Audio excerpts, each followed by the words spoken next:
कुछ मन बहलाने आता हूँ, कुछ गम छिपाने आता हूँ, कमाने के लिए तो मैं पढ़ाता हूँ, कमाने के लिए तो मैं पढ़ाता हूँ, बस महफिल जमाने आता हूँ, महफिल जमाने। क्या बात है, बहुत सुंदर।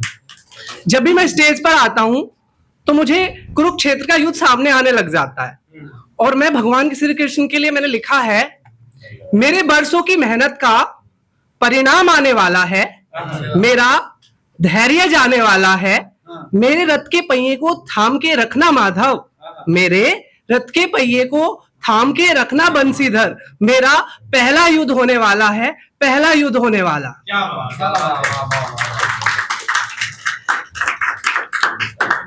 एक लड़कों के लिए लिखा है, मर्द की हर अदा की कहानी होती है, कुछ आदतें खानदानी होती है, मर्द की हर अदा की कहानी होती है, कुछ आदतें खानदानी होती है, मर्द के शर्माने की मजाक मत बनाया करो, मर्द के शर्माने की मजाक मत बनाया करो, मर्द की शर्माहट उसकी शराफत की निशानी होती है,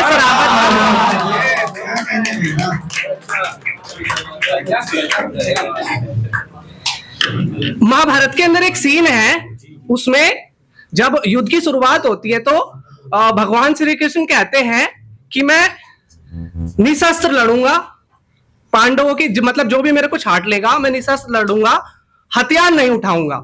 और उस टाइम पर भीष्म पितामह कहते हैं कि मैं तुमसे हथियार उठा के दिखवाऊंगा। तो उसको मैंने शायरी में ढाला है, जो आपके कॉन्फिडेंस के लिए, चाहे आप किसी भी फील्ड में रहो, वो कॉन्फिडेंस आपके अंदर होना चाहिए। दमखम सारा लगा दो, नाम इतिहास में लिखवा दो, दमखम सारा लगा दो, नाम इतिहास में लिखा दो, अपनी मेहनत पर इतना भरोसा रखो, अपनी मेहनत पर इतना भरोसा रखो कि भगवान का भी वचन भंग करवा दो, भगवान का भी वचन भंग करवा दो।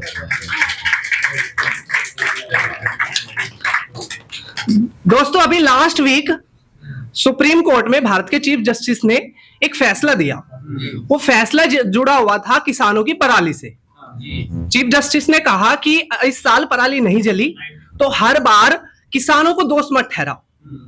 उनके चीफ जस्टिस को जो बयान आया था उसको मैंने शायरी में ढाला है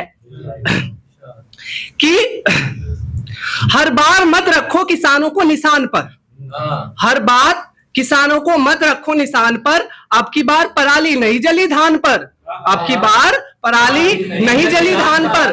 कोरोना में भी जली थी पराली, कोरोना में भी जली थी पराली, तब नाली में थी आसमान पर, नाली में थी आसमान पर। तो चीफ जस्टिस ने कहा कि जब कोरोना के टाइम पर पराली जली तो उस टाइम पर आसमान नीला था। दूध को दूध, पानी को पानी कह दूं, मेघ की गर्जना, बादल की रवानी कह दूं। इसकी 2 लाइन मैंने दूसरे उसकी उठाई है, सर पहले ही रोस्ट करे, उससे पहले मैं खुद ही बता दे रहा हूं। शुरुआत की 2 लाइन उठाई, बाकी मैंने खुद जोड़ी है। दूध को दूध, पानी को पानी कह दूं, मेघ की गर्जना, बादल की रवानी कह दूं, मीरा के बद सूर की बानी कह दूं, नानक के वचन भगत सिंह की जवानी कह दूं।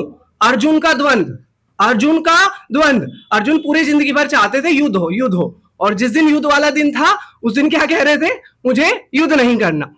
अर्जुन का द्वंद कृष्ण की जुबानी कह दूं, तुम चुप रहे तो कुछ ना कह पाऊंगा, तुम अगर चुप रहे तो कुछ ना कह पाऊंगा, तुम मेरा जरा सा साथ दो, शायरी में सारी कहानी कह दूं, शायरी में सारी कहानी।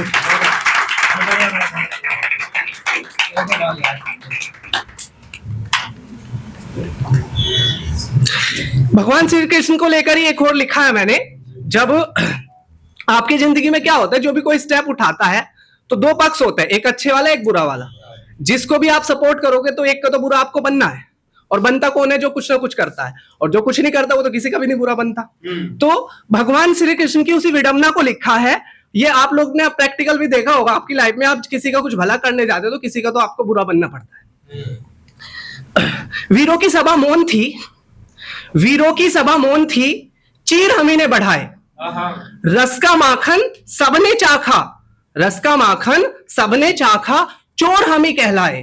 भाई इतने सारे बच्चे थे, सभी माखन खाते थे, लेकिन बदनाम कौन हुए, श्री कृष्ण हुए।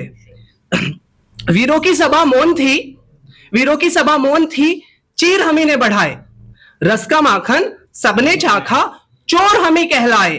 परिवार की लड़ाई में हमारी खता क्या, दो परिवार की लड़ाई में हमारी खता क्या, गांधारी के श्राप हम ही क्यों खाए, हम ही क्यों खाए।